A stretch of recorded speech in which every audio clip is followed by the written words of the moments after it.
announcements, Canvas announcements, the Canvas inbox, so you can maybe get into the habit of ditching email when you're working with students in Canvas. Wouldn't that be awesome? The rich content editor, and this is actually the new rich content editor. You might hear it referred to as the RCE. Canvas modules, which are used to organize your learning and teaching content, and then the Canvas discussion, which is an interactive resource that you can use in Canvas. So we're going to start with announcements because that is first on the list.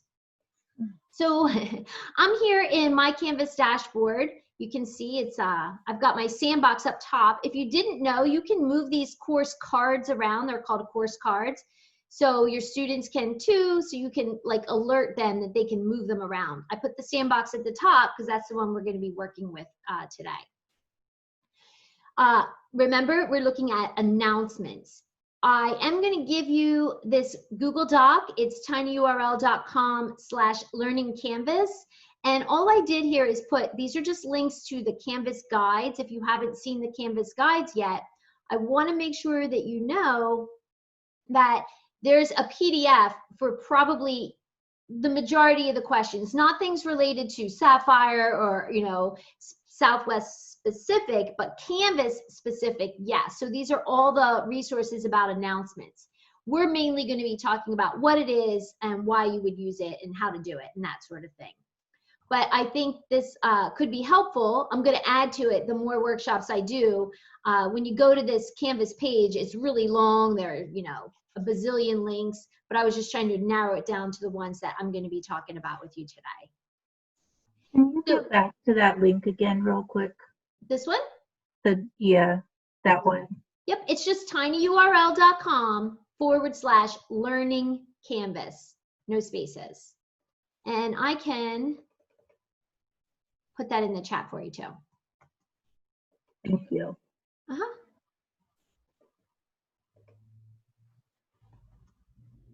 There you go. Okay. So here I am, I'm clicking into my sandbox course just by clicking on the course card. And you see this announcements on the left in my navigation, and the eyeball is showing that it's hidden or disabled. Now, I'm going to go ahead and click on announcements. And you can see the reason that it's probably disabled is because I don't currently have any. I want you to know that when you make this announcement, we're also going to think a little bit about notifications. So your students will probably be having to adjust their notifications, and they might not be using their email, you know, as much as you would like them to, that sort of thing. But the notifications will go to their email, and they might also go to their Canvas inbox that we're going to talk about. So I'm just going to click plus announcement. And the announcement is pretty much the same thing that you would always be thinking of, right? Like it's just something you want them to know. So I'm just going to type in my title here. This is a big text box, and it's using the new rich content editor, which we're going to be talking about. So you see you have all your formatting buttons, plus there are 3 dots on the right sometimes, which reveal a few more buttons, and then there are some buttons under the box.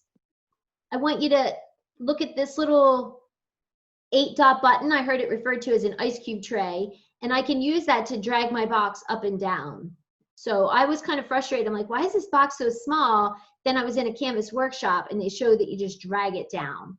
Sometimes your boxes will have like that little, almost like a page turner thing on the bottom right, where it looks like you can drag it down, but this one has the ice cube tray. So in this box, now you can type any text you want that you want to announce. You can add links that go outside of the course, right? So say you want them to, I don't know, go to google.com. So you're just going to type in Google, you would highlight that, click your link, external link, and then you would just put your link right in here. Now I'm just typing it in because it's faster. The other thing you can do on this page is you can use this link button to link to course links. So if you have an assignment you want to announce, I don't know if I have any assignments in here. Yep, you would just click it and then it'll put the link right in there. So this is one of the reasons I'm saying to really work on building your content, because it's so easy to link to it from anywhere else in your course. You can add images. So when we get to the rich content editor, I'm giving away all my exciting things. I want to show you this. You can upload an image. You can use images you already have in your course. And if you click this upload, it's a little hidden. If you click on Unsplash, you can put in any image you want. So I'm just gonna, type in play, I don't know, and then you just click it and it'll put that picture in. So if you're looking to kind of beautify your content, but you don't have time to search for images, and we'll go over that again, you can add images. You can add videos, so you can record yourself right here. You can just use an audio file. You can add in documents. I mean, you can do pretty much anything in this announcement that you want to do to notify your students. You can also choose down here that you're going to post it to multiple sections if you have multiple sections of a course. Oh, shoot. You can delay the posting, so you can schedule it for later. You can allow them to comment or not. You can say, hey, you have to make your own post before you can see anybody else's, and you can allow liking. So that's totally up to you, those settings there. And then you would just click save. Now you notice the eyeball is gone from announcements, right? You see that? Because I have one now. So you could train your students every day, go look at the announcements, and you could have a list of announcements here. The other thing you can do is looking at this is my course homepage, this area right at the top here, you could have 1 to 3 announcements up here at the top. So I'm going to show you what that looks like and where you do it. You have to go down to course settings, which is at the bottom of this long list. And if I scroll down on course details, now this is super hidden, right? You're going to click on more options. And right here, show recent announcements. I guess you can actually have more. I thought you could only have 3. If you have more than 3, it takes up a lot of space on your screen. And if the students are using a smaller screen, I don't know. I would stick with 1 to 3. And then you have to have this checked and have that number there. And now when I go back home, you should see my announcement right here at the top. So if you want an announcement up here, every time I would type a new one, it would show up at the top of that page. So I can't remember if I had mine on 1 or 3. So this is announcement 2, right? Put all my text in. I'll let you like this one. And now when I go back home, I said 2. But if I had only, or maybe I said 3. If I had only said 1, the most recent one will pop in at the top. So I think announcements are pretty easy to use, but you do want to understand that if you don't have them popping up at the top for students, then they might have to go in and set their notifications. And remember, that is done here in your profile. You might have an announcement notification. So I had a lot of my notifications turned off for the summer, but here it is right here. Announcement created by me. So here's my email address, and then I have a push notification. In fact, I probably got it on my iPad. All right. What was next? Canvas inbox. Inbox. Yep. So the Canvas inbox is over here on the left. So the left bar is called global navigation because this will be here all the time. So even if I'm in my sandbox course, my global navigation bar is still here. So you can, your kids will also have a bar like this. And I'm going to click on the inbox. It's kind of like email within your course. Well, that is what it's like, actually. I don't know why I said kind of, but that is what we have here.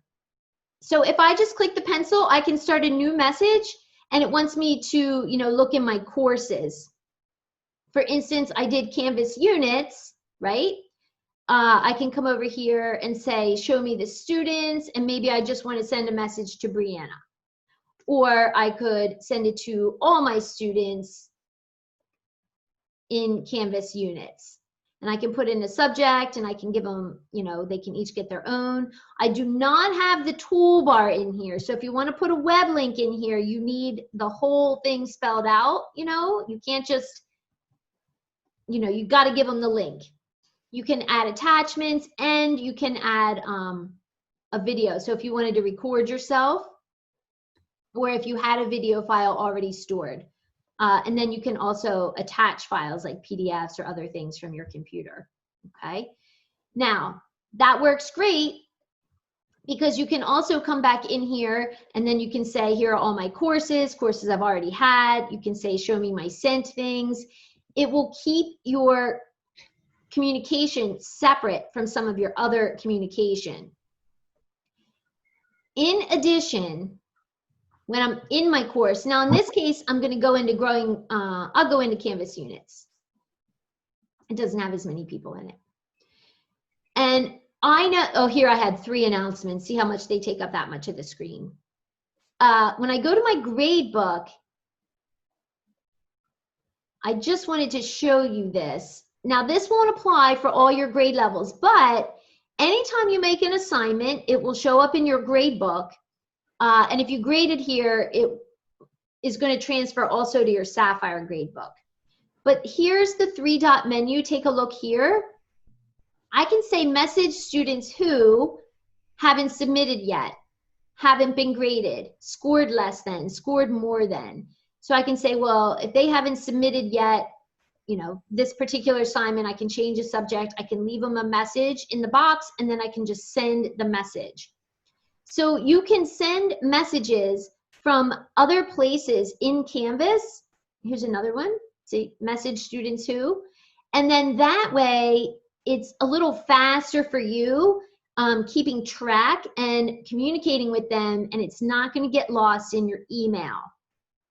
I think that understanding the inbox and making use of that. I know not everybody is making use of it. I sent messages, and I was meeting with somebody the other day, and I'm like, that person had a 1 on their inbox over here. So I know that that was probably, I mean, I don't know it, but I feel like that was probably my message that they hadn't read yet because they didn't know to click over here on the little inbox message.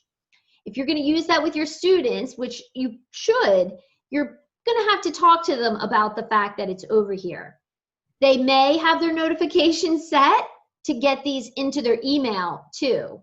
So that would just be another notification setting, but training them to use the inbox would mean that they don't have to have that notification setting necessarily set. Now I just want to click in here, and when I type 2, I want you to see that it doesn't just have to be somebody in a course. I can just type in somebody else's name and leave them a message within Canvas. So you can communicate with each other as well. You don't have to be typing in just people in the class. I'm going to right here. So, and I'm going to stop sharing with you. I'm going to just talk to you about this. So a Canvas module, all right? Raise your hand if you know what I'm talking about. Module. Okay, yeah. I know you're not all on camera. So you can, good. I know, I figured 3rd grade should definitely be good with modules. The module is how you're going to organize your content. So I know Bridget asked day of the week, subject. There are different ways to organize it, but the module is the way you package it all together into a instance of learning, whether it's for a whole week or whether it's for a whole unit, or maybe it's just for one day, okay? At the kindergarten level or at any level, you might have 1 module published at a time. So maybe in your modules you have 8, but you only have one turned on for this week. So you can do that. The content you have in your module exists other places in your course. So you're not actually, when you make the module, you can build it after the fact, I guess is what I want to say. You're like, in Growing with Canvas, you might remember you made a module and then you put in, I think, a discussion and an assignment, like 4 things, but they didn't have any content in them. They were just shells for what might come later. Your other option is to say, well, I need to have a discussion, and you make the discussion. You can add it to the module later. So there's not like, you don't have to do it one way or the other. You can do it either one, or you can do a mixture of both, making content first, adding it to the module after, making the module first, building out the shells, and then populating them with content. Okay, that's how that, different ways to do it. So when it comes to organizing content, you're going to be using the different Canvas resources to put your module together. We are suggesting that there be some sort of a getting started or back to school module, depending on, you know, when you're actually starting the learning, or maybe you have a science course and the first unit is a little introduction about science or something like that. In this case, this is like a back to school unit. There's a Canvas page. This little piece of paper is a page. About your teacher is a page, course overview and helpful links, and then a discussion. So this is a module with 4 pieces of content, 3 pages and a discussion. It's not published, and I can tell right here that it's not published because this circle is gray. If you ever come to a module and this circle is gray at the top and these are green, it won't matter. And I learned that the hard way. I had all my things published, but the module link was unpublished, and people are like, we don't see what you were talking about. I think I made a screencast about it. Here's another module. Maybe you have a module that's in a weekly format. So a first page might be, here's what we're going to be doing this week. So this is what I think Patty might have been thinking about, because even if they're on at home, maybe you would still use your weekly overview, and it would have part of the stuff you would do face-to-face and then things they would do if they're at home. I think it's going to depend on course and teacher. Then this row is a text header. This one that says Monday, it doesn't link to anything. And then here's a page with lesson 1. This module right here is an instructional cycle. You might have seen in some of Rob's documents where he talks about an instructional cycle where you introduce content, teach content, the kids learn and do stuff, and then you go back and forth until you get to the end, and then you assess. Well, I mean, you have your formative assessments along the way. What I want to show you about this module is that it has a page at the beginning, it has a page at the end, kind of like bookends. In the middle, it has pages, a discussion, a quiz, an assignment or 2, and then another quiz. So when you're thinking about your content, you might want to organize it where you teach a little bit, they do something, you teach a little bit more, they do something, you assess, back and forth. I do want to draw your attention to the quiz icon. See right here how this rocket is not filled in and this rocket is filled in. There are 2 types of quizzes in Canvas. The classic quiz is the older one, not filled in, and the filled in one is the new quiz, which has, I don't want to say fancier, a little bit fancier type questions. Okay, so what I want to let you know about the modules too is in this text header. So if I'm the student and I go to the overview page, they get this next button right here. They don't see that text header ever when they work through the content this way. The only time that your students will see the text header is if they are on the module page, this page right here. I feel like out of these menu items on the left, you will have home, announcements, modules, grades. A lot of these other ones you will probably turn off. Your students do not need a lot of these other links on the left. If you are an elementary teacher, I'm not sure if I have it in here. I'll just show that since we're here. When I'm in my course settings, there's a Canvas elementary theming.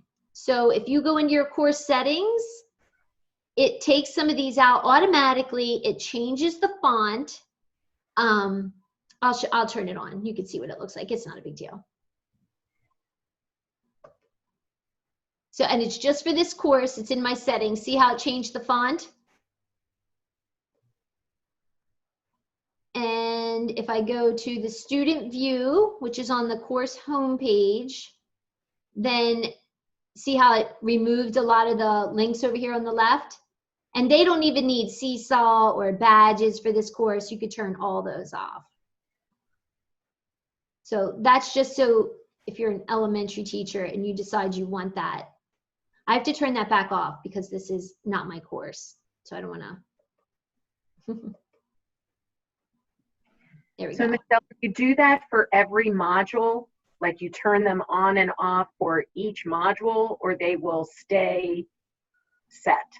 They'll stay set. It's for the course. These settings here are course settings. So it's for the whole course. Now remember, in your Sapphire gradebook, you have multiple courses. So at elementary, you have a science course, a social studies course, you know, a math course. Those settings, you would have to go in each one and modify that if you wanted the elementary theme. Is that what you were asking? Yes. Okay. All right. So let's talk about a couple of more things with modules here. I'm just gonna go back to my sandbox. I want you to know that those modules, we're gonna put those in the Canvas Commons, so you could pull those into your own course once Brian and I get done working on them. So, but I think everybody probably needs a little bit of thought about how you're gonna organize your own materials before you think of necessarily using them from somebody else. This module right here is already in the Canvas Commons. You can just search for Michelle Krill, and then you could get this module of organization into your existing Sandbox course if you want. Let's talk about the module here. I'm just going to click plus module at the top, give it a name. A prerequisite means that this module will not unlock until they've done things in the previous module. So I'm like, all right, well, you can't do anything in here until you've done this particular item in my other module, or I could put in module 1, okay? So prerequisites. I could also say unlock it at a certain time. So maybe, I don't know, you're gonna have a substitute, or you just wanna unlock it every week, Sunday night at 8 o'clock, but you don't wanna forget, you can set the module to do that automatically. You cannot set it to unpublish at a certain time that I know of. So there's that. You have to do that yourself. So I made my new module. Here it is. I'm actually just going to drag it to the top so we can have it and look at it. You can move your modules around, again, with this little like ice cube tray button, and drag files to add, or you can use the shell right here to create or insert existing things you've already made. So these are the items I could add: the assignment, the quiz, the file, the page, the discussion, a text header, an external URL, and an external tool. I want to talk a little bit about external URL. So say for instance, you want the kids to look at something on Epic Books or some other website, and you're like, oh, I have that URL, I have the web address, I'm just going to do that. So you can do that, no problem. But the problem, I'm going to tell you what the problem is.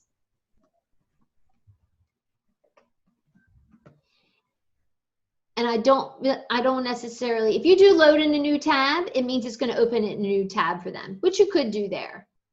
But now you cannot give any directions. So if I want them, now they're just going to click it, it's just going to go to Google, no idea, what should I do when I get there? So I tend to recommend using the Canvas page where you can type up your information and your directions and then putting your link on, so you've actually told them what to do, or an assignment or a discussion or something like that. So that's the Canvas page. Go ahead. So if you click page and then you click on new page where it says in like little brackets, will that give you like a text box to work with then? Yep. Or do you have to create the page ahead of time and then link it?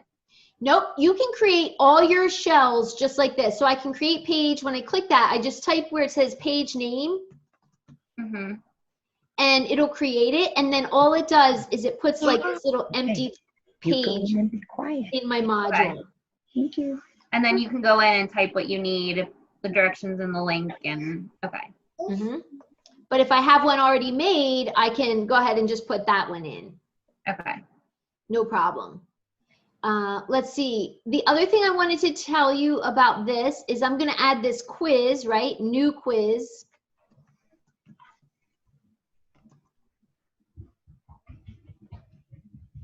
And if you look at it, you can see right here, it's not filled in. So when I add a quiz with this button, it's going to be the classic quiz. Because the new quiz does not work that way. If you're going to make a new quiz, I would click quizzes on the left. And then when you click quiz here, you get the new quiz option. So the main way I can make it real easy here is that when I say I have a map and I want the kids to click on, I don't know, North America. Well, that's a hotspot question. So I can upload my map, I can draw a line, you know, a spot around North America, and when they click on it, it'll be right. You can't do that in the classic quiz. So you want to be able to keep in mind the two different types. And remember that when you're on the modules page, when you create a quiz, it's going to be the old style. Just something to... And I am telling you that because I went around with it. I'm like, this is not working. And I just kept getting confused. So it took me a while to get the hang of that. So Michelle, if I did it in quizzes and I want to get it into the module, what do I do? Then you're going to click the plus and you'll go to assignment and you'll see how I have them here. And in my own, I was trying to remind myself, I typed in new quiz. So it'll separate them in here. And I've got my new quiz. Let's just test it out here and see. Oh, that's an assignment. Sorry. Remove. Get that out of there. Let's see which one it is. Assignment.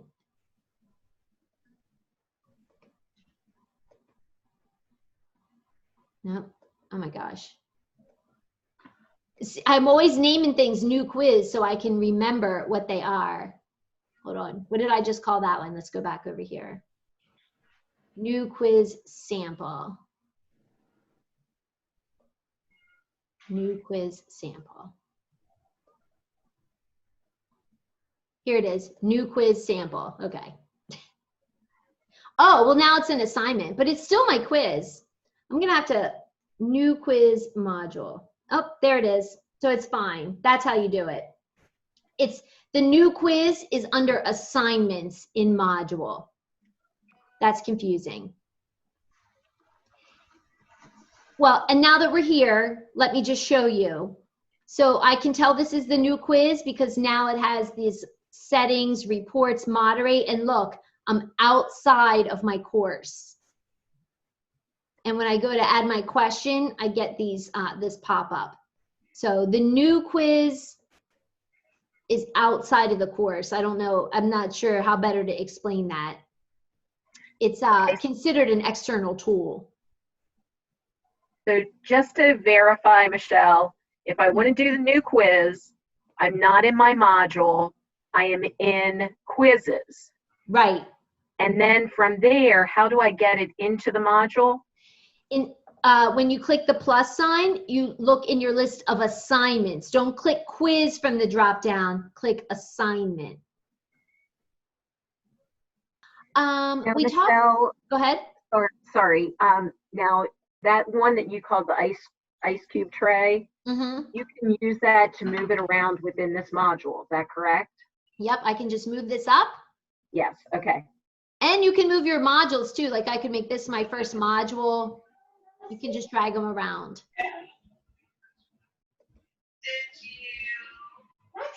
Oh, okay. Text header, discussion, file.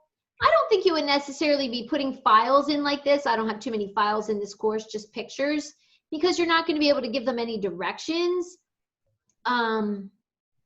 I would probably put your file on a Canvas page. So I guess if you're going to be learning about anything, maybe you want to be learning about the Canvas page. So I talked about the prerequisites for the module, right? You can also have requirements. So if you remember in Growing with Canvas, you earned a badge. So the way you earned that badge is we had requirements on the course. So in this case, you might have to move through the requirements in sequential order. I'm saying you have to view this. Now I could come in here and say, my new quiz, you have to submit it or score at least this amount. I can add another requirement. And so what that means is that if my next module has this one as a prerequisite, like this module cannot be complete until you have met these requirements. It's a little advanced. You know, we probably won't be doing this in the first month or two of school, but you want to know that those options are there so that when you're thinking about releasing content or kids moving at different paces, now the system can help you with that. There's another advanced feature, we're not going to talk about that today, called mastery paths, where, you know, maybe they score a 50% on the quiz and they get presented with these 3 options, but somebody else scores an 80% and they get presented with 3 different options. So it's just something for you to think about when you are doing your work. The last thing I wanted to tell you about modules is this. So my modules don't look too junky, right? Like they don't have too much in them. This was my one probably from when I did my Growing with Canvas work. This one's empty. But now I decide I don't want to have this link in here. So I'm just going to remove the link. Okay, no problem. Google test assignment.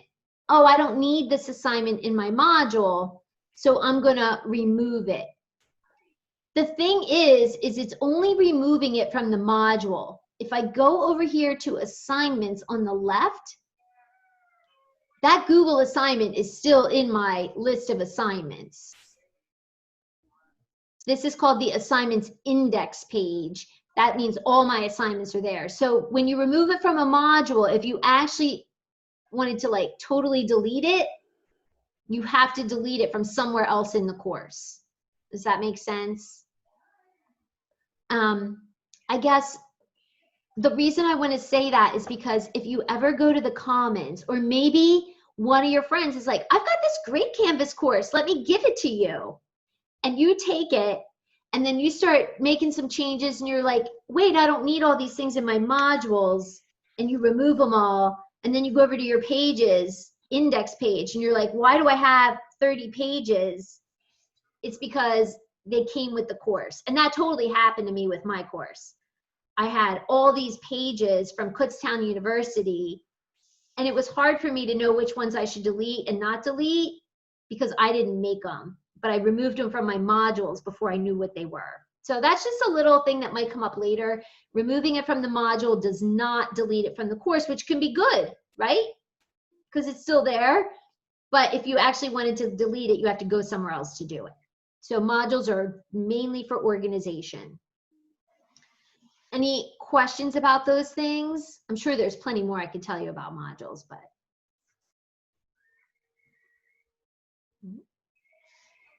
All right.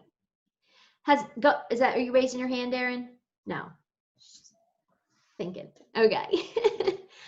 All I'm right. processing it. Sorry. That's totally fine. I'm going to learn by doing. I was thinking about something you had said that you recommended. This is going back because I didn't want to interrupt all your sharing about on the course having like a module for the beginning of the school year. I'm just putting in, did fifth grade reach out to you about something that we were looking for? Did they not? I didn't know if you were planning on doing anything like universal that you have suggested that we could just borrow from the commons like you're talking about, because I feel so novice this year with this. You mean to walk kids through how to use Canvas? Yes, yes. So there's a Passport to Canvas course that's a quick start guide for students. And I have a meeting with Rob and the team on Wednesday and Thursday this week. So this course goes all the way through a lot of the content on how to use Canvas. So depending on the grade level, we could just have the kids run through it. Mm-hmm. But maybe depending on the other levels, you might say, you know what? I'm just going to bring this up as a teacher, and I'm going to show the kids how to do the assignment. And this just goes through it. It's kind of like growing with Canvas, but for students. Do they need it all? We are going to go through it and get rid of some of the things that they might not need. That's what we have to do. So it's called Passport to Canvas. I marked that down. So then once you've maybe played around with it a little bit, you'll kind of let us know that you might have done that. I mean, for us, that might be a good starting point. I'm just wondering, already that looked like a lot. How long would that take to? Exactly. We also think that it's too long. Okay. Maybe I have more faith in the kids, but if you have your content organized in a way that makes sense for you, mm-hmm. What I would do if it was me is I would probably make a screencast and go over the course and give it to them. Okay. Or use the screencast yourself so you don't have to constantly say the same thing over and over again. If you do that, when you're making that screencast, you're going to be like, wait, maybe I should do it this way, or maybe I did it that way. But it's just going to be more clear for you too as you make that video for them. Okay. And I think in the end, at least at elementary, the people I've talked to so far, and I've worked with some at the high school, is that your course organization is going to be kind of similar. We're going to be going home, modules, and then but it's just a matter of how the module is set up. But then it's going to come to kids being able to submit assignments. They have to click on reply when it's a discussion.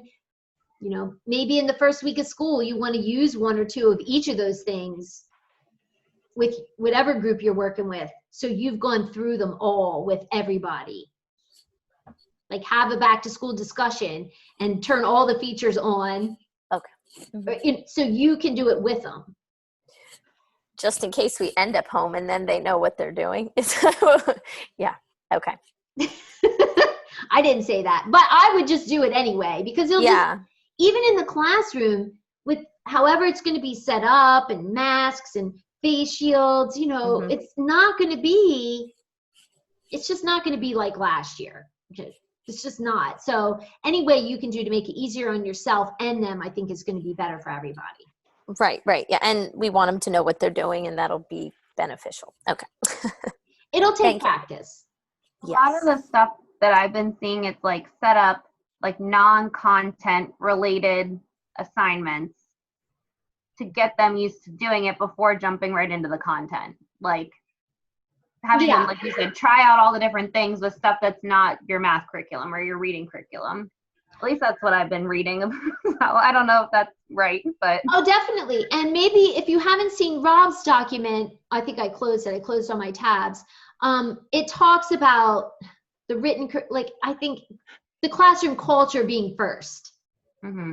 And that's exactly, I think, what you're referring to, Bridget. So maybe you're going to have a discussion that says, share 3 things that you enjoyed over the summer. I'm a little nervous about that one because maybe some people didn't really have anything to enjoy, but that's probably the same every year. Or, Bridget, where did you find the more of the fun or getting to know you type stuff?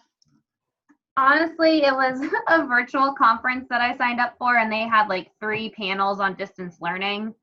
And it was just, it wasn't anything specific, but it was same thing like you said, doing a discussion where they have to respond about themselves, or getting used to taking the different quizzes, but maybe it's just matching something really easy that it's not content related, or if you're going to have them use Google Slides, linking a Google slide and being able to do that, but something tell me about your favorite color. I don't know, just trying to keep it not content related and more focused on using the actual LMS. That's what we were thinking of doing. It's just I haven't figured out quite yet what we're doing, but more of getting to know you kind of activities, but using this, using Canvas as. Yeah, I feel like you'd almost have to figure out what kind of tools within Canvas you're going to use with the kids to prioritize what you want to introduce. Right, Michelle? You're not going to want to show them how to do something complicated if you're not going to use it in your class. I don't know. Yeah, I think you're going to be using all the things. So Okay. I'm just, I'm just looking here in Canvas, in the Canvas Commons. I just typed in back to school up here, and I like to change mine to most downloaded. So here's a first day of school module that somebody has. So if you're unsure, you could come in here, details. And this one doesn't look like it has anything in it really. Training. Oh, this is a training thing. Sorry, that's not the best one to look at. Let's look again here. My emoji summer. I don't know what that is. This one's an assignment, but I wanted a whole module. You can look around in the Commons, and if you are a Facebook user, then you should get in one of those Canvas Facebook groups, because those people are doing a lot of different things in that group. So if I want this, I would just click import. I'm just gonna import it into my sandbox because I'm not sure exactly what I'm getting here. Usually there's a picture of it. So we'll see what I got. So I guess what I was thinking there is, if Bridget comes up with a back to school module and it has a discussion, a page, an assignment, and a quiz, right? Well, not every teacher has to create that, because if Bridget has it, she can put it in the Commons just for Southwestern, and then somebody else can just go and search for Bridget's name and they can pull that into their course. So keep that in mind, that you do not have to do it all yourself, but we can team up and work together. Just by level for that one. Oh, here it is. So here's what I got. When I got that from the Commons, this is the module. It's only these, the header, and then a meet and greet about an infographic. So this is a page. This is a Canvas page with directions, right? An example infographic. Then she has a link to a Padlet. And then she has the assignment. So I guess I just wanted to make it known there that the Canvas Commons, even if you don't use what they have, you're like, oh, that's a pretty good idea. I could make that myself. And it's 2 parts, a page and an assignment. And I searched for modules in the Commons so that I could download a module. Oh, that wasn't even on our list for today, you guys. This is a question I'm wondering. How did you get to the Commons again, Michelle? Can you show me that? Yep. On the it's left, on the, okay. in global navigation, it's this little exit arrow here. Okay, thank you. Sure. even if you just search around in there, but definitely look for the ones that are like most downloaded or most favorited, and you can favorite things if you don't want to get them right away. You can look at them later. It's not vetted, meaning that it's not all going to be great, but there is a lot of stuff in there. So it's worth looking at. Question. Go ahead. So for this module, are you saying where would we put this then if we were doing it with the kids? Did you say we were making a page, or would this be a separate module? Like, I created my home page. Where would I put something like this for the kids? I'm not sure what you mean. How would they get to it? Right, like if they're looking at my home page, like where would this type of module go? Would it, like a back to school module, will that just go on my home page and they would just click on it, or? They could, or you could make it an announcement and they could click on it, or you could say click on modules on the left and then click on it. So then they could be on the home page, but then click on modules, and then this would be one of the modules there they can complete. Yes. I mean, I see people making awesome home pages. I saw Jen's home pages again today, and I'm like, oh, those are so great. But I want to make sure, and I said it then, and I know Jen doesn't take any offense, that we need to make sure we have our content and not just 17 hours of some of the, I mean, if you're in any of those Facebook groups, it can be very overwhelming. Just make sure you have your content, and then you can link to it real easy. Right, that's what I was trying to kind of figure out, because I know our team is kind of working to come up with home pages, modules.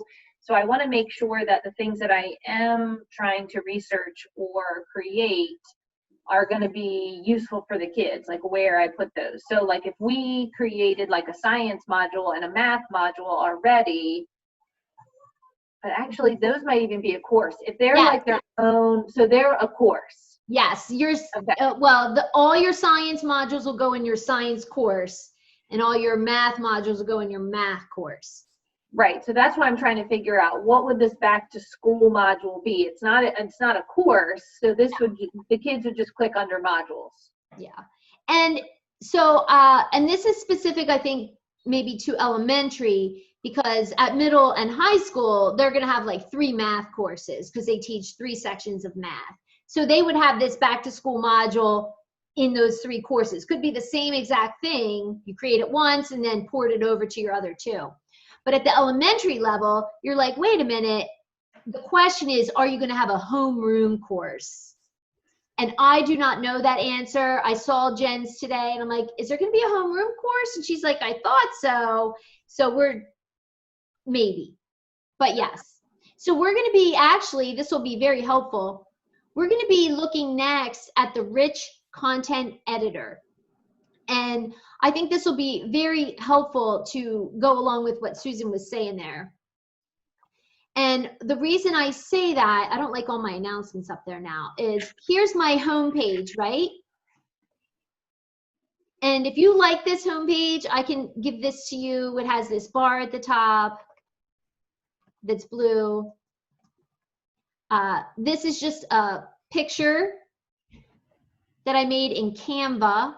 And side note, if you use not Canvas, but Canva for photo editing, you can apply for an educator account and get a pro account for free. I just found out, very exciting. But maybe I want to have the kids come here and do that module that I was just making, that back to school module, right? So in my rich content editor, which we're gonna fully go over, remember I showed you right here, course links. Now here are my modules, and here's my welcome module. And now I just put it in there. And now if I save, when I save this, here it is right here. I didn't really do a good job naming that module, right? And I just click on it and it goes right to that module. So you can build a home page with buttons and other things like that, no problem, but it's not required because I do have a button in here. You can also just, use the link button and put the links on without pictures and buttons for quick, to be quick and dirty about it. Does that make sense? That's why I was saying build your content first. You can make it all clickable and linkable later. I have a question. Go ahead. I have 5 different courses in the fall. So am I going to teach each of those classes how to use Canvas? I think that is a question for Keith. I was talked with Keith last week, and they were talking about having, I think, the 5th period teacher doing something.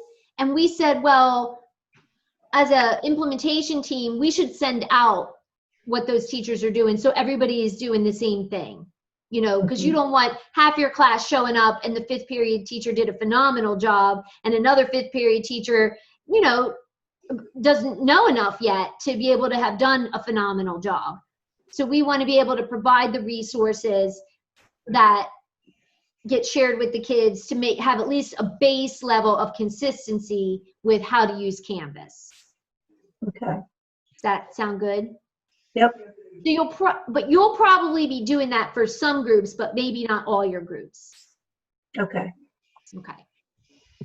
And I have a question, Michelle. You were saying build your content. So I want to make sure that I'm not spending a lot of time on something I shouldn't be spending my time on. So when you say build your content, is that what you mean by what our grade level is doing by the science and math courses?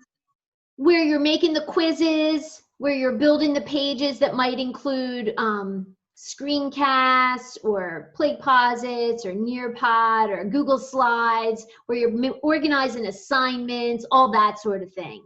Okay. That stuff. Okay.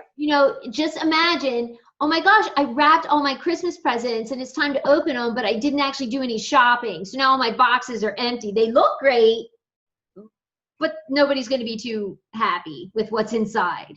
That kind of thing. Okay. All right, so our next topic, we only have 2 topics left, is the rich content editor. Now, I really want you to watch this one. There are videos on this, but the reason I want you to really get a feel for it, I'm gonna just make a new page, is because this rich content editor shows up in a lot of different areas. We already saw it in the announcement, it's in the assignment, it's in the discussion, it's obviously here in the page. You want to know how to use the rich content editor to really maximize your experience. And I'm actually gonna bring up my Nearpod account too, so I can show you something I learned. So I'm in a Canvas page, which I can see at the top here. I'm in pages. So I'm just gonna call this my RCE page, because this is my rich content editor page. All right, here's my text. So you have all your regular buttons, text size. Now, we're not going to talk a lot about accessibility, but some people use a screen reader. Like maybe they're not able to see all the content. And so sometimes instead of just changing it by the size, you want to make sure you're using these headings. They have an accessibility checker down here at the bottom so that the screen reader knows it's more important. So if you attend any Canvas webinars, they'll talk about things like that for pages for sure. You have your bold, your italic, your underline. You have your colored words. You saw in that assignment I pulled over from the Commons that things were all different colors. I also learned, let me show you, when you click this palette, you can type in a code here if you know the code for your color. But if I choose pink, I noticed when I went back, it saved pink for me, so I don't have to like go in there and try to get the exact color every time. I just saw that the other day. And then I think this one is transparent, or it unformats it. And the same thing is true for the highlighting. I like to use the yellow highlights sometimes if I want to draw attention to a word. If you want the kids to, see it better, you can use that. what's this one? Oh, subscript. I don't use that one too much. Left, right, and middle, your list options, your indenting. You don't want to be trying to like space things out. You don't want to use spaces. You want to use the indenting. And then this one is whole paragraph, it looks like. That's one I haven't used before. I just wanted to check it out. Okay, so that's all your regular toolbar things. Down here at the bottom, you have keyboard shortcuts. So you can look at those. You can add, oh my gosh, somebody just told me what it is. There's a way you can bring up the emoji keyboard. I forget what it is on Windows. You can put emojis in here, all that sort of stuff. But most importantly are the rest of the buttons on the toolbar. And if you don't see them all, these 3 dots on the right, very important. So let's just move through these. The first one, we already looked at this, an external link, you know, you're just gonna link to google.com or something like that. So you just bring it up, you put in what's it gonna say.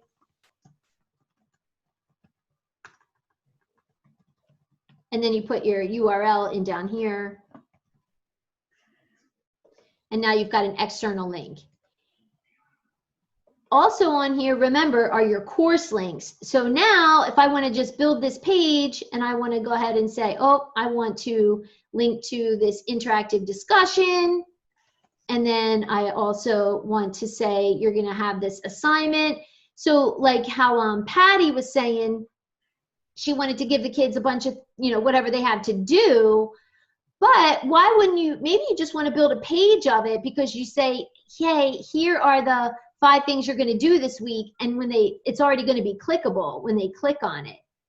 So you can think about that, Patty, why you might want to use a page. I feel like, oh, there we go. I thought it was misspelled. So that is the link button. We already talked about the image one. You can upload an image. You can get the URL of an image from a website. Sometimes you can right click and it'll give you the option for grabbing the link. Or you can come to Unsplash, which are copyright safe images. Type in your search term. Find one you like, and you can resize it right in your window. You can put it on the right. You can drag it around. You know, you can do all those things. So I think that's really nice if you're just like, well, my page needs a little bit of excitement, and you can use that button.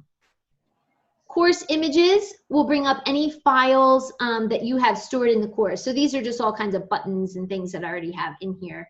And if I have any other course links, which we already talked about, modules, discussions. Here, look, even my announcements are in here.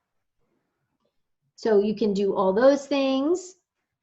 Let's look at the upload record media. This one will be tricky for me to do any recording because I'm using Zoom for my camera.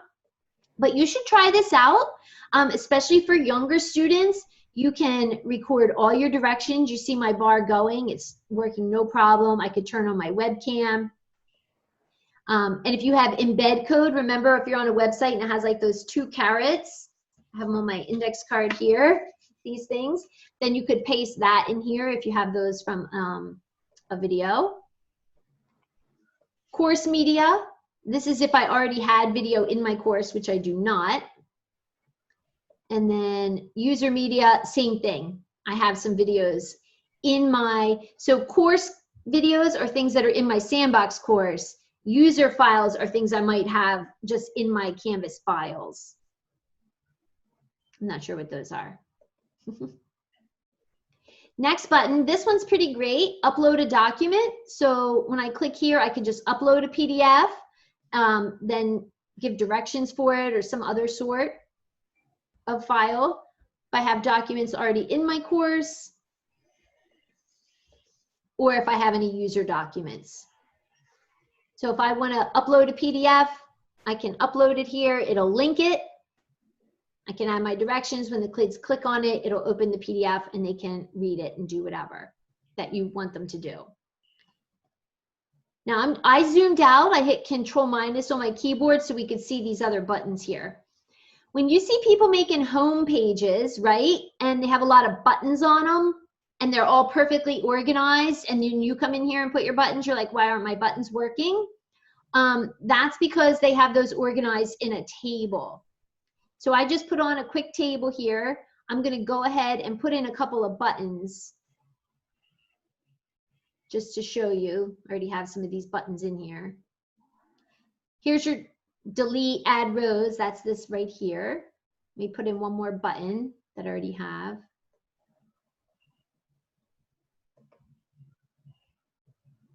I probably would want to center those images, so I'm going to use my main toolbar, right? Now, what's the problem? You can see all those lines on my toolbar, right? Or on my table, so that's not going to look too good. Found out one of these is my table properties. You just have to make sure that the border is 0 in here, okay? So if you make a table with buttons and you don't want it to have any lines, you have to set this to 0, and then you definitely have to click save. So now see how they're dotted? Those will not appear for the student, but they're there for me as a guide. So that's on the toolbar. We didn't even get to my favorite parts yet. I skipped this one. This is clear formatting, so I have this in yellow. If I click this T, it clears any formatting. In fact, I think if I click all of these, it stripped out any of the formatting that I had on there, but not the links. Now, I am not going to be able to do much in the way of the math here because I haven't learned it. But if you are putting in some math basic things, I can put in 2 plus 2 equals, and then I can insert that equation in. Okay, so there it is. It's not a fancy equation, but if you're putting in math equations, then this is your math button. Okay, all right. Last button on the toolbar, the plug button, pretty important. So maybe you have a video you made in Canvas Studio, which I'm not going to talk about today.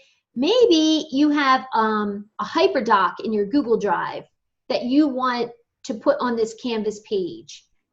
So I already have my Google account connected.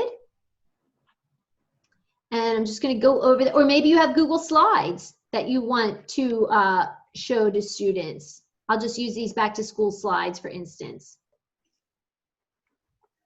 It's going to change the sharing setting for me automatically. And now there are my slides. Now I'm going to save so you can see what this looks like, but I do have a couple more things in here to show you. And here are my slides. I have seen in one of those groups about this black bar at the top. I'll have to figure that out. I hadn't come across that yet, why that black bar is there. So these slides aren't done yet, so don't look at them. But here are the buttons. You see how you don't see those table lines? And then now here are my Google Slides. And I use the plug button. That's what that's what it is, because it's a tool you're plugging in to Canvas. I want to show you another one on there. I'm gonna delete some of this stuff off my page here. When I go back to that plug button, you're also going to see in here play pause it. If you use play pause it from here, it's totally fine. But if you use it this way, nothing goes to your gradebook. The only way that play pause it will connect with your gradebook is when you have it in an assignment. Okay. So here's my play pause it. I'm going to set my bulb link. Got it on self-paste, embed, link. And now my play pause it will show up on the page. It looks like this for me. I would come back to see the grades, but the kids would see start and they would get going and start and they're all set. Okay, so that's in the plug button right here. Notice that Nearpod is not on the plug button. And I was like, how's that going to work? So I got together with the Nearpod rep and she gave me all the info. So let me just show you how you do it, because I know we have some Nearpod folks. So here's my Nearpod. Let me, oh, sorry. Student paste. So right here, see how it says embed? I'm going to click the code. I don't know, I'll click medium. I don't know what it'll look like. Copy that code. So this one is a little more complex, but you do want to get to know this button right here at the bottom of the RCE. At the bottom of the rich content editor is the HTML button. And when I click it, it shows me all the code of everything I've been creating. You don't have to pay any attention to it. You just need to come in here. I just pasted my iframe code, most embed code from other places like Quizlet, Nearpod, I don't know, YouTube. If you're going to use YouTube, you would use the iframe code. And when I go back, you'll see that my Nearpod is on the page now. Here it comes. It'll be like the sign-in box there. So they would put in their name and click join session. It's already got the code and everything. So if it's for practice, if it's learning content or even teaching content, I would put it on the Canvas page using this HTML button down here at the bottom, okay? I think the only thing we didn't talk about was a YouTube video, right? So you can also use the plug button for that, I'm pretty sure. Here it is, YouTube. If you already have the link, you can just paste it in this box. Otherwise, you can search for your topic, you know, and then when you click embed, it'll just put the video on the page for you. So that's the rich content editor. Those are all the buttons. The ones that you want to, you know, realize are kind of specific to Canvas start with the chain link, the course links, because external link is the same as other places, and then all the way over to the plug. And then also pay attention to this HTML button at the bottom.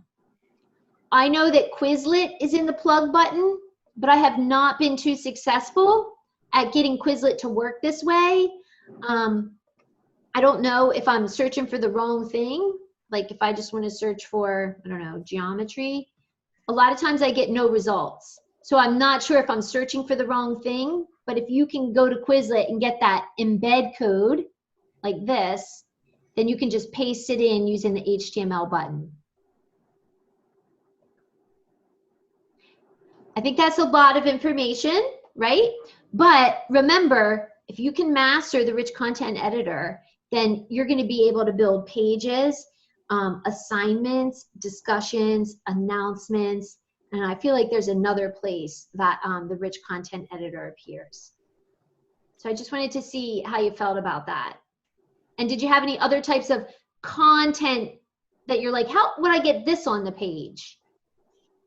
Michelle, I know that when we did Google, that there was a lot of, you know, make a copy so that everybody had it.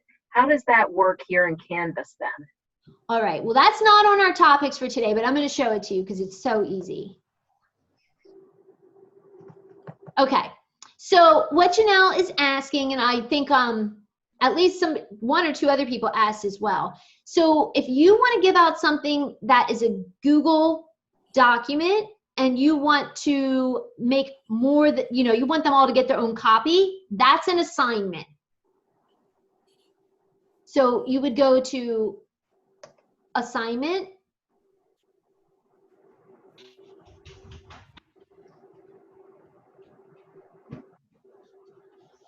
You put in all your directions in here. And then, okay, it doesn't happen from the toolbar. It's right here, external tools. So when you're making an assignment, it's a submission type. So under submission type, I have external tool. And here is where I'm going to go to Google, not Google Cloud assignment, Google Go assignment. down just a second, Michelle, sorry. Can you I go have back? this already done in a document, so you don't need to write Oh, any you of do? this down. Yep, I have it with Okay. screenshots and everything. Let me get it open. Hold on, I'll get that open right now. Because I know I have it in my drive.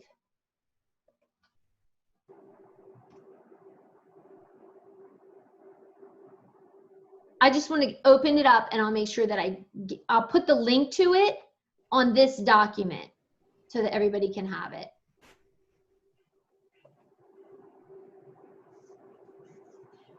I just want to leave it open so I don't forget.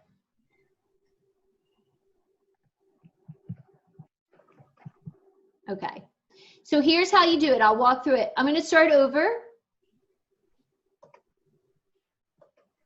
I made a new assignment. I typed in all my directions. I'm going to scroll down. This is a 5-point assignment. Under submission type, it's probably going to say no submission to start. So you'll have to change it to external tool, Google assignments, and now it's going to bring up my Google Drive. You might have to link if you haven't done this yet, but you'll probably be fine. And now I'm going to click attach, and then I'm just going to find my file. You just find a template here. Get all these Canvas things.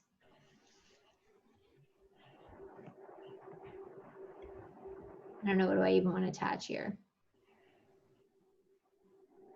All right, I'm going to attach this template for the Google. I already have it. So see here, it says each student will get a copy.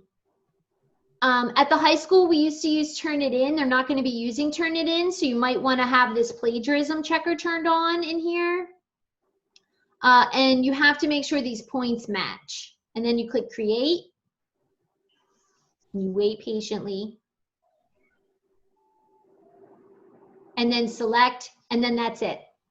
You have to finish your assignment directions, and you just click save or save and publish, and then it's already done. So when the kids get this, their window will look different. They'll have right here where mine is loading. I see this Google Assignments window. They'll click and it'll open their file, very much like Google Classroom. And you will see them getting turned in here in this window, and then you can click it open also to go to assignments. So these are the directions I have. It goes through the exact things I did and has pictures and everything. Is this what you were trying to write down? I have it already done for you. Yep, that's what I was trying to write, so that'll be perfect. Yep. I'll find the original, and then I'll make sure to add it onto this, and also I'll send it with the recording, so you should get it. Okay? Can we still provide feedback within that document then? Yes, it'll look exactly the same as it did all spring, because what happened is now that it's Google Assignments, when you open it, it's going to open in its own window, and it'll be outside of Canvas. It'll say Google Assignments, and it'll look exactly like it did for you all spring. Google was revamping that during our pilot, and now it's done. It's in production. Canvas and Google, we're doing it. Now it's done. So, I don't know. How do you access their document then? Like in Google Classroom, you went to the grade book and you could or the class drive, and you could go in and click on their work. Is it the same when we go in through our drive? You can go in right through Canvas there, that window where I had it. Let's see. I might have closed it, but here, I'll go back. Here we go. Right here, see this box in the middle where it says no student submissions? When they start doing it, you'll fill up rows in here, and you'll be able to see them here. And look, see this little pop out? I can click the pop out and I can see them all on this page. They would be okay. See how this now is outside of Canvas? Yes. Okay. So it'll look exactly the same, which I think is great. All right, so the last thing on our topics today is the Canvas discussion. I see that I have some discussions in my modules. I don't think they really have, I don't know that they have anything actually in them, but you also have a discussions index page. So I'm going to click discussions from the left. You can have pinned discussions. And then I have a KWL discussion, then I have a discussion 1, and then I have an interactive content discussion. And then you can have some that are closed for comments. A pinned discussion just means it's at the top. Maybe you make a discussion that's like frequently asked questions, or do you have any questions for the teacher? And you could pin that one to the top. That's up to you. Let's just look at this page a little bit. You can search by title or author. I don't know what's in this gear. Manually, most part. Mark post as read. Things, oh, it looks like you could let students do things or not. I haven't done too much there. What's in, nope, nothing in the 3 dots. Okay, so let's look at a discussion. I am going to go ahead and click a new one.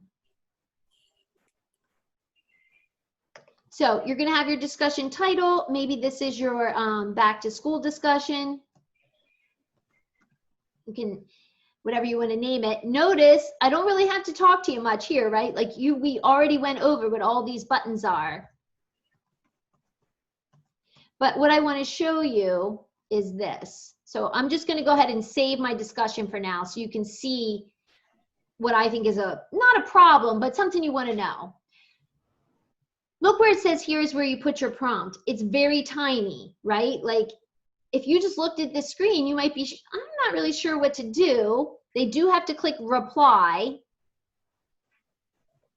This is where I like to maybe jazz it up a little bit, make your font a little bigger, maybe make it bold. If you're going to have expectations in here, you might put in, click reply below.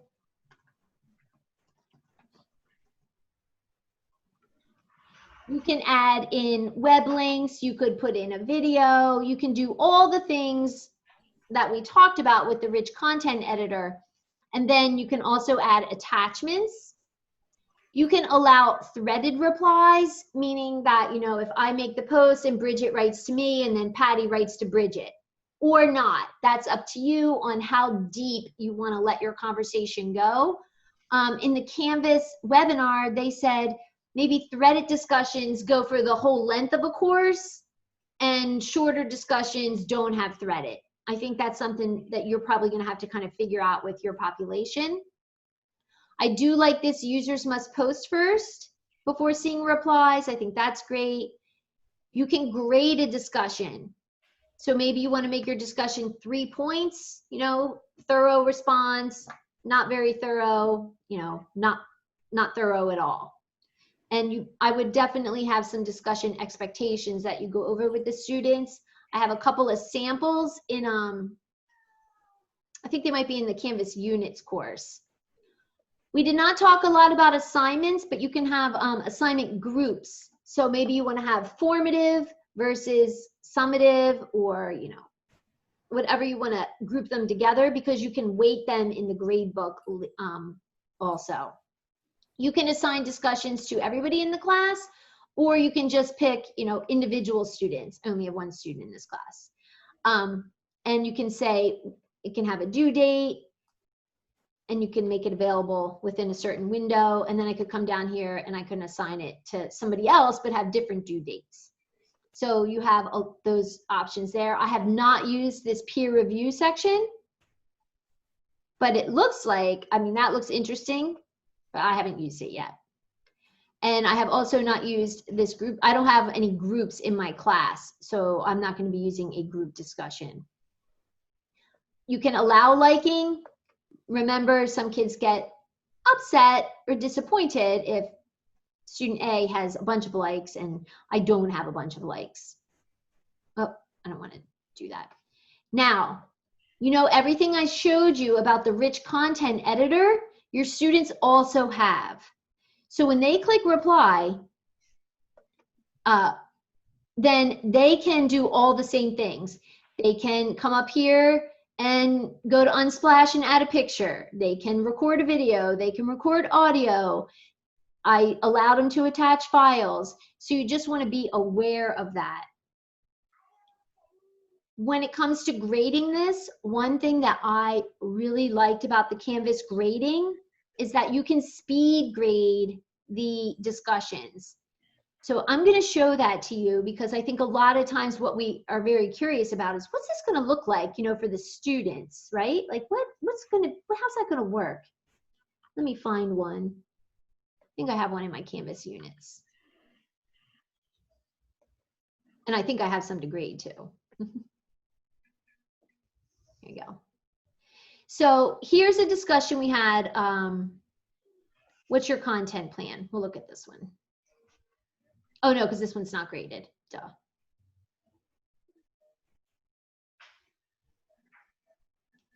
I can see this one's graded because see, it turned it into an assignment. That's how I know it was graded. So here's my discussion. It's worth 1 point.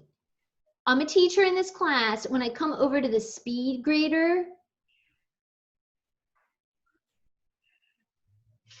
it shows me that this person, right, Brianna, here's her response. I can grade her over here. I can go back and see the full discussion. So I can just submit her grade. I can leave her a comment. I can attach a file. I can give her a video or audio feedback, and now she's all graded. I can come up here and see if there are any others. The ones with the orange circle, I have not graded yet.